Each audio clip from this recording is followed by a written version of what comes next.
Bang Arifin Harahap. Terima kasih Bang Arifin sudah bersama kami. Saya ingin ke Mbak Anissa terlebih dahulu. Mbak Anissa ini kali ini melaporkan Sandy Tumiwa dan juga Cici yang ada di sebelahnya tadi. Kita sudah melihat tayangannya. Anda mengenal semua itu ya? Iya, kenal. Dan yang dilaporkan dua-duanya itu? Dua-duanya. Awalnya dulu kabarnya ini Mbak Anissa bukan yang pertama kali ya menjadi penipuan, menjadi korban penipuan investasi dan oleh Sandy juga waktu itu. Iya, betul. Ketiga kalinya kabarnya? Ketiga kali. Bisa kali ini percaya lagi bagaimana Mbak Anissa? Karena gini, dia meyakinkan saya kalau kali ini dia tuh sebagai komisaris. Kalau kemarin kan dia cuma sebagai nasabah juga sama seperti saya. Dia mengajak saya untuk invest ke satu perusahaan, gitu kan. Nah kali ini dia sebagai komisaris, jadi dia nggak akan nipu saya karena dia yang punya perusahaan itu. Dia bilang gitu. Jadi ya udah saya yakin lagi, percaya lagi gitu. Yang dijanjikan waktu itu apa sih sebenarnya? Gini, misalnya kita naruh duit 10 juta, dia janji kasih kita itu keuntungan bermacam sih, ada yang 40%, 20%, 10% sebulan selama 15 bulan. Tergantung apa itu? Enggak, tergantung awal. Kalau di awal tuh masih 40% promo. Awal jadi mendaftar kayak gelombang gitu. pertama investor. Iya, investor pertama dapat 40% per bulan selama 15 bulan. Dan gitu. itu sempat didapatkan juga? Baru 2 kali dapat, ada juga yang belum dapat, udah nggak bayar mereka. 2 bulan ya, artinya baru Mbak cuma Anissa 2 sempat... kali, berarti kan masih sisa 13 kali yang harus mereka bayarkan. Investasi yang dijanjikan oleh Sandy ini bentuknya seperti apa sih Mbak? Waktu itu bilangnya dia punya perusahaan batubara, bekerja di bidang batubara dan forex trading, trading forex, dan dia punya perusahaan sendiri di bidang trading forex itu. Dua penipuan sebelumnya, sorry, kalau tadi misalnya dari Mbak Anissa bilang merasa ditipu, 2 kali penipuan sebelumnya, itu juga sama, forex dan batubara? Kalau sebelumnya itu ke travel, pertama travel, GGI namanya, yang kedua itu AU Worldwide, AU Worldwide tuh kalau nggak salah itu dari luar katanya, dari negara luar, jadi aku nggak begitu paham, aku cuma taruhin uang aja waktu itu. Kalau boleh tahu tuh berapa waktu tuh yang pertama dan kedua itu sudah invest berapa tuh? Ya lumayan lah. Puluhan, ratusan juta. Dan akhirnya, bahkan aku yang peristiwa yang pertama itu yang GGI itu aku sempat mulangin uang orang banyak banget. Karena mereka kan investnya tuh waktu itu sekitar 20 juta lebih satu orang kan. Satu orang. Jadi waktu itu aku pulangin uang nasabahnya pakai uang. Mbak, ini kan peristiwa ketiga. Terus sudah ada 2 kali peristiwanya. Yang ada di pikiran saya, kok Mbak Anissa nggak curiga? Enggak, kan dia meyakinkan saya kalau yang kemarin kan bukan perusahaan gue gitu. Ini kan perusahaan gue, jadi ya udah mungkin mungkin dia udah sadar, aku pikir gitu. sebagai komisaris kali sebagai ini komisaris, gue sebagai komisaris di sini, jadi gue nggak mungkin nipu gitu. Dan anak gue, katanya anak gue, istri gue semua juga ada di Jakarta. Jadi kalau misalnya gue kenapa-napa, seperti menjaminkan dirinya sendiri. Iya, menjaminkan dirinya sendiri. Kenapa-napa kan tinggal cari aja, rumah gue kan tahu. Udah. Itu di tahun 2012 awalnya ya, yang ketiga ini ya. Baik, Bang Arifin hingga saat ini begitu yang dari data yang sudah Anda dapatkan, berapa orang korbannya, Bang? Korbannya di seluruh Indonesia kurang lebih 3.000 orang. 3.000 orang? 3.000 orang di seluruh Indonesia ya, di kota-kota besar Surabaya, Makassar, dan Medan, dan lain-lain. Apalagi Jakarta Bali. ya Bali. Nah, 3.000 orang itu seperti dengan total nilai kerugian seperti yang disebut kemarin pihak kepolisian, 7 miliar totalnya? Enggak, 25 yang udah terbukti. Yang udah ada kwitansinya 25 M. 25 miliar total itu ya? Iya, 25 miliar itu yang ada datanya, sama klien kami ya. Karena ada beberapa data yang bukti transfernya hilang ya, jadi tidak terekap gitu ya. Tetapi sebetulnya jauh lebih, bisa sampai lebih daripada 25 miliar sebetulnya total kerugian dari seluruh korban ini. Oke. Nah, dari mungkin Anda sempat berbicara dengan penyidik, dengan pihak kepolisian.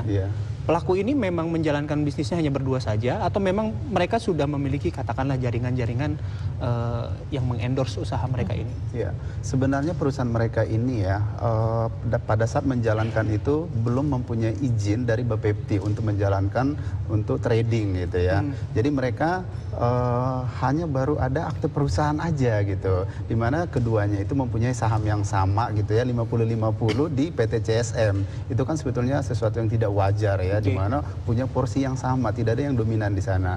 Nah, mereka menjalankan kegiatan 2 bulan, sudah dapat teguran dari Bapepti untuk dihentikan kegiatan operasionalnya. Tetapi mereka masih menjalankan terus sampai mereka ada surat dari Bapepti yang menyatakan mereka tidak boleh lagi menjalankan itu. Sampai 2 bulan itu para nasabah tidak lagi bisa untuk mendapatkan return itu ya? Iya, betul. Baik, Bang Arifin, Mbak Anissa, nanti kita lanjutkan kembali karena kami harus jeda terlebih dahulu. Kabar Petang akan kembali. Dan Kabar Petang, dan sebelum kita lanjutkan perbincangan di studio, kami akan mengajak Anda langsung menuju ke Polda Metro Jaya untuk mengetahui bagaimana perkembangan terkini kasus investasi bodong yang melibatkan Sandy Tumiwa ini. Ada reporter TV One Suci Mentari di Polda Metro Jaya. Suci Mentari, silahkan.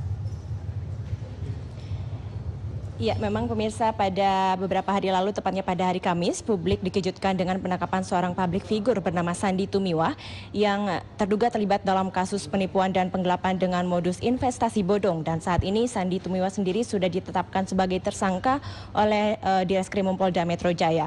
Untuk mengetahui perkembangan sudah sejauh mana polisi menangani kasus tersebut, bersama saya sudah hadir Direktur Reserse Kriminal Umum Polda Metro Jaya, Kombes Pol Krisnamurti. Selamat sore, Pak Krisna. Selamat sore.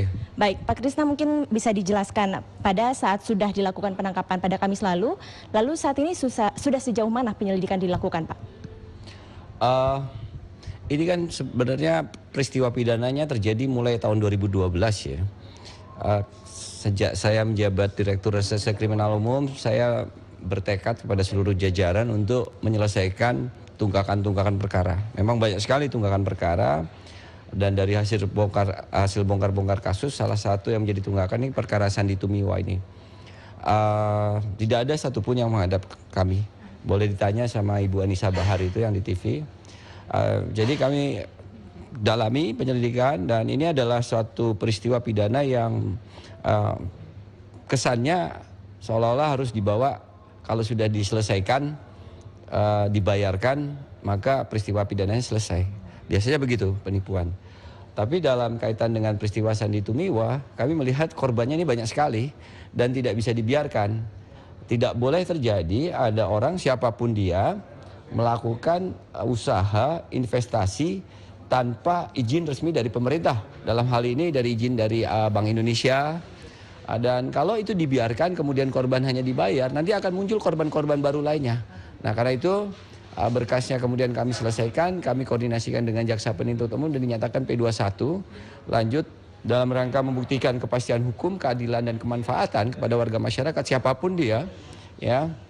Kami lakukan upaya paksa, salah satunya adalah penangkapan dan penahanan. Mengapa dilakukan penangkapan dan penahanan? Karena yang bersangkutan tidak mempunyai tempat tinggal yang jelas, identitasnya ada, mungkin dia orang terkenal, saya juga tidak tahu seberapa terkenal dia, saya baru tahu kalau dia artis kan.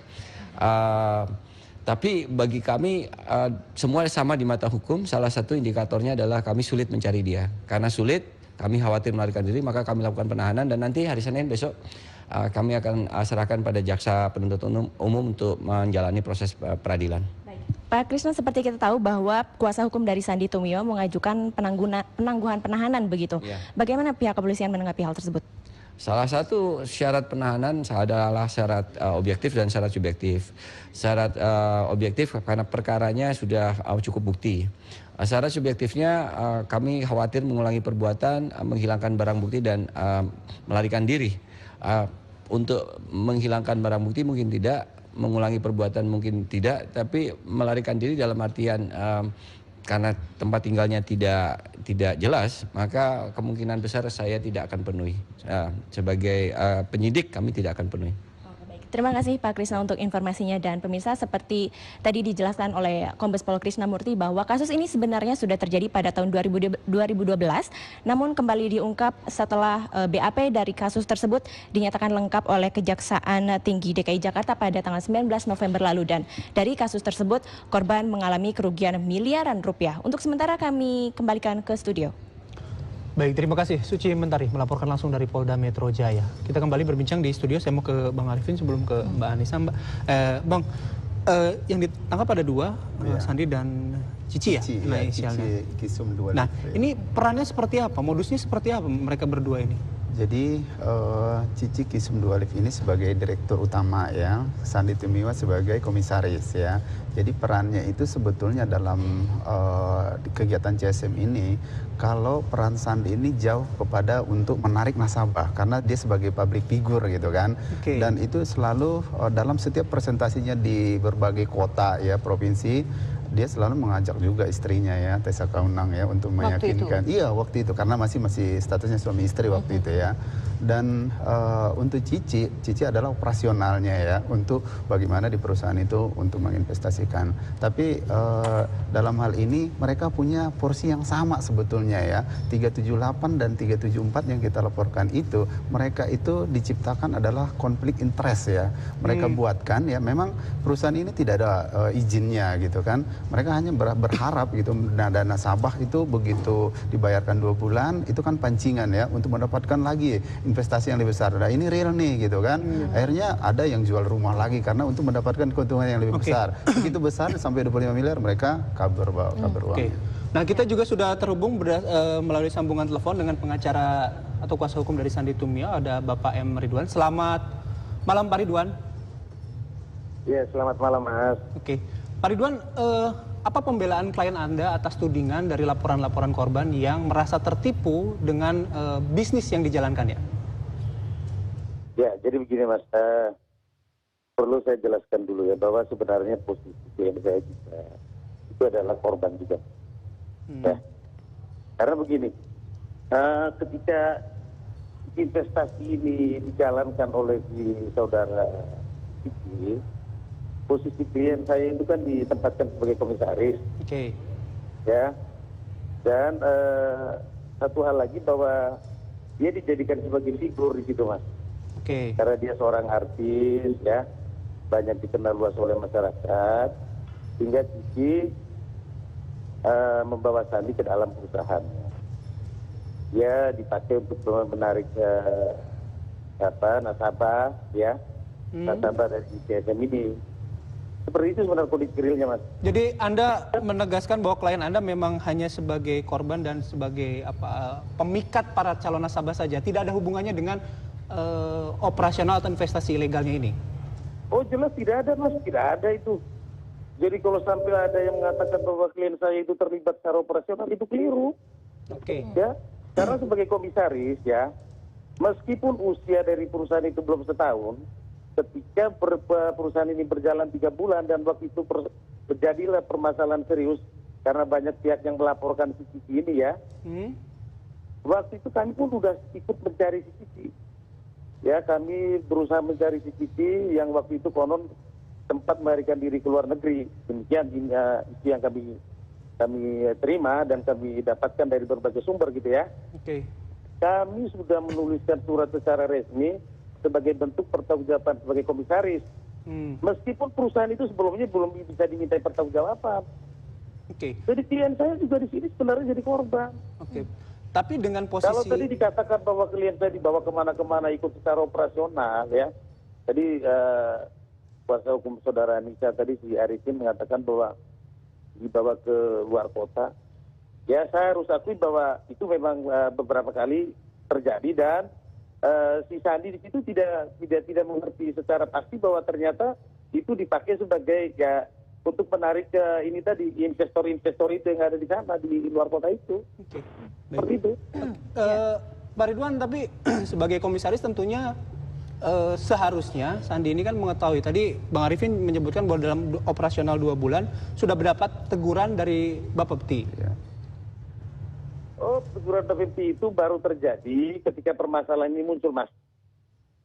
Ketika permasalahan muncul, jadi sebelum itu Sandi juga tidak pernah ditegur oleh siapa-siapa.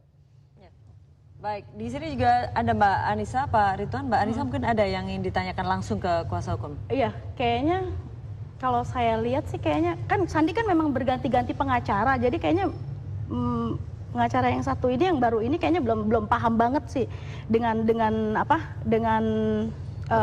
kronologi acara kronologi beritanya gitu loh. Sandi sebagai komisaris dan Sandi yang meyakinkan kita gitu untuk investasi di sini karena dia pasang badan sebagai komisaris dan dia nggak akan nipu. Sekarang gini, kemarin dia bikin manajemen konflik di perusahaan itu, jadi Cici bilang Cici disuruh kabur sama Sandi. Karena kita nasabah beramai-ramai ke kantor, Cicinya disuruh kabur sama Sandi, dan Sandi berdiri sebagai pahlawan kita-kita mau melaporkan Cici di Polda. Cici di Polda. Kenapa Sandi harus menyuruh Cici kabur? Kata Cici begitu, disuruh kabur dulu sama Sandi katanya. Jadi Sandi melaporkan Cici, direkturnya, ke Polda. Sandi berharap saya ada di belakang Sandi untuk melaporkan Cici. Tapi saya nggak bodoh. Saya udah tahu ini manajemen konflik yang dibuat Sandi dan Cici untuk bisa nanti supaya kalau misalnya kasusnya itu berjalan, saya di belakang Sandi, dia bisa aja dong dengan gampangnya dia menutup kasus ini kan. Gitu kan. Tapi saya di sini nggak bodoh. Saya udah baca itu dia bikin manajemen konflik, akhirnya saya melaporkan sendiri bersama teman-teman nasabah yang lain, saya melaporkan Cici dan Sandi. Jadi dua-duanya yang saya laporkan, bukan cuma Cici aja atau Sandi aja. Jadi tetap tapi Sandi harus bertanggung jawab gitu iya, ya? Pastinya. Mbak, saya tanggapi sebentar Mbak, ini pernyataan di Anissa Mbak ya, saya tanggapi sebentar ya. Silakan Pak Ridwan. Ya, jadi begini, Mbak Anissa ketahui ya, bahwa saya itu bukan orang baru sebagai lawyernya Sandi. Sejak pertama kasus ini bergulir, saya sudah ditunjuk sama si Sandi sebagai lawyernya sejak tahun 2012.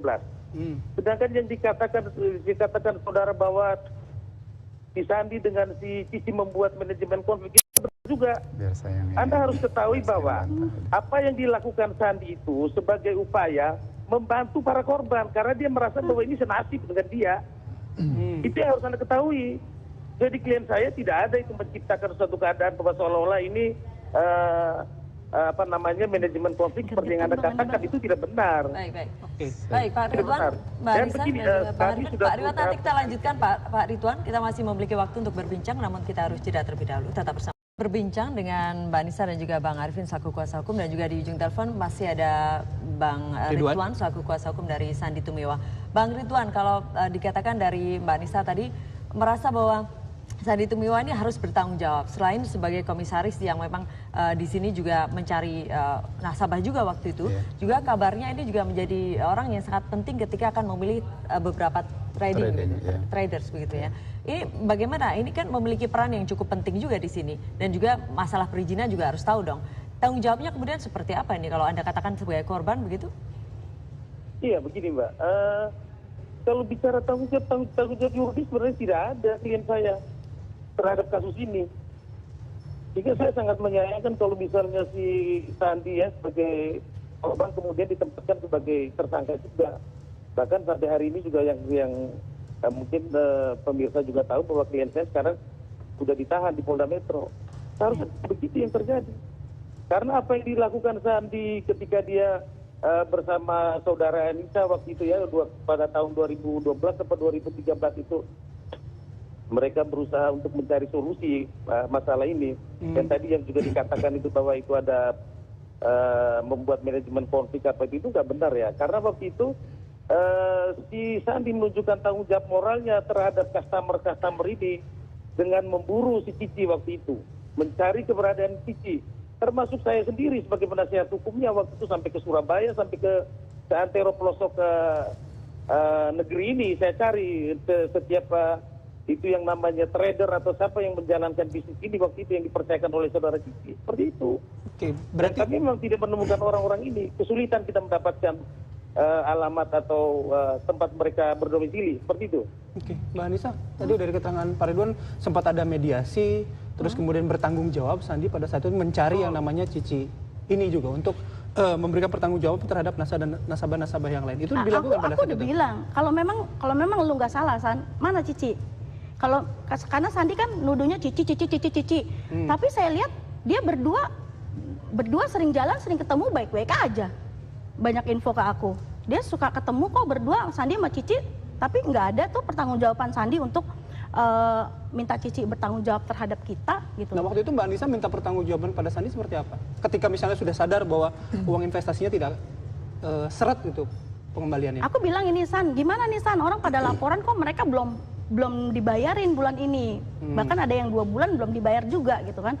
Terus dia dengan gampangnya ngomong gini, uangnya udah habis nih. Kalau mereka mau, mereka cari aja nasabah lagi, nanti kita bisa bayar uang mereka dari nasabah itu. Lah, kan saya kaget. Saya bilang, ih gila ya, kalau begini namanya makin dalam dong San. Saya Sampai bilang waktu gitu. itu Mbak Anissa apa yang dilakukan pada saat itu? Saya dari situ saya mulai langsung menghubungi Bapak Arifin karena saya pikir ini nggak beres gitu. Jadi pada saat itu Mbak Iya. Anissa sudah sadar bahwa itu adalah sesuatu yang Iya, sebab ilegal gitu. Sandi nyalain Cici, Cici nyalain Sandi, jadi dua-duanya saling salah-salahan. Lapor melaporkan, dua-duanya ini saling lapor-melaporkan. Jadi nggak ngerti, nggak jelas juga. Mereka duduk bareng baik-baik aja. Dan kalau dibilang Sandi korban, Cici korban, terus yang salah siapa? Nasabah. Ya nggak mungkin, ya kan? Oke, Pak Ridwan, Iya. silakan menanggapi. Ya jadi gini, ya aneh juga ya mungkin karena saudara Anissa ini pemahaman terhadap hukum itu saya kira belum ya. Jadi gini, kalau dia mempermasalahkan bahwa si Sandi sama si Cici ini ketemu, saya harus akui memang mereka sering ketemu dan itu nggak ada salahnya kalau mereka ketemu. Apa yang mau disalahkan kalau mereka ketemu?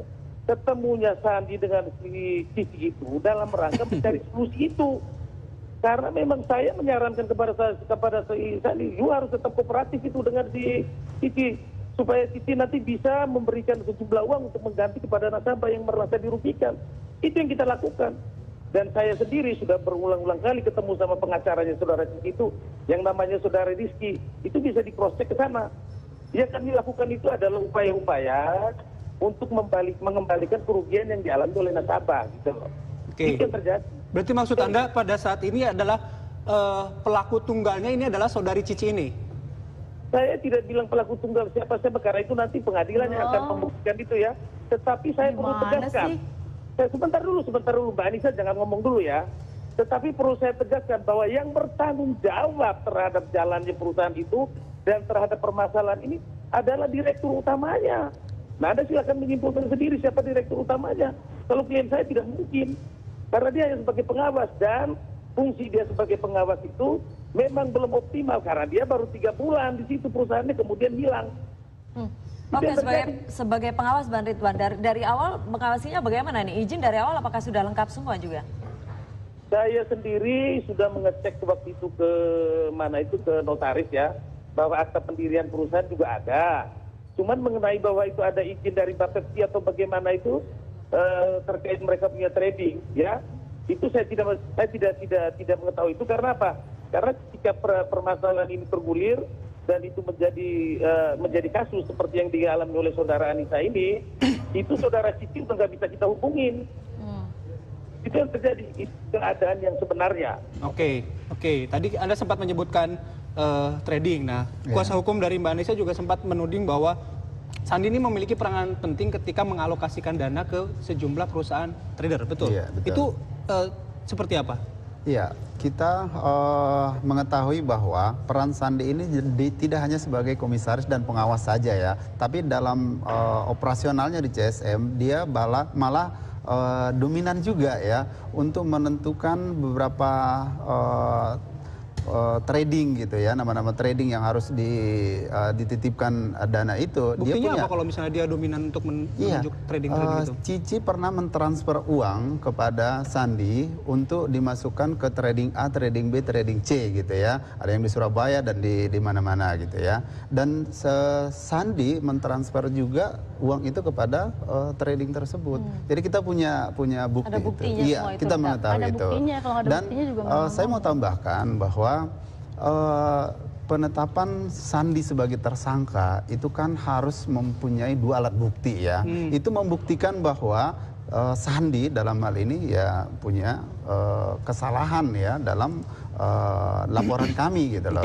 Itu sebagai syarat ya. Kita tidak perlu berdebat ya. Artinya ditetapkan sebagai tersangka 2 alat bukti dan ini sudah dinyatakan P21 oleh Kejaksaan. Kita lihat nanti di persidangan. Ya, proses hukumnya sedang bergulir di kepolisian. Nah, sekarang saya minta closing statement dari Mbak Anissa. Dari semua rangkaian peristiwa ini, Anda sudah merasa tertipu dengan jumlah uang yang tidak sedikit. Apa yang ingin disampaikan?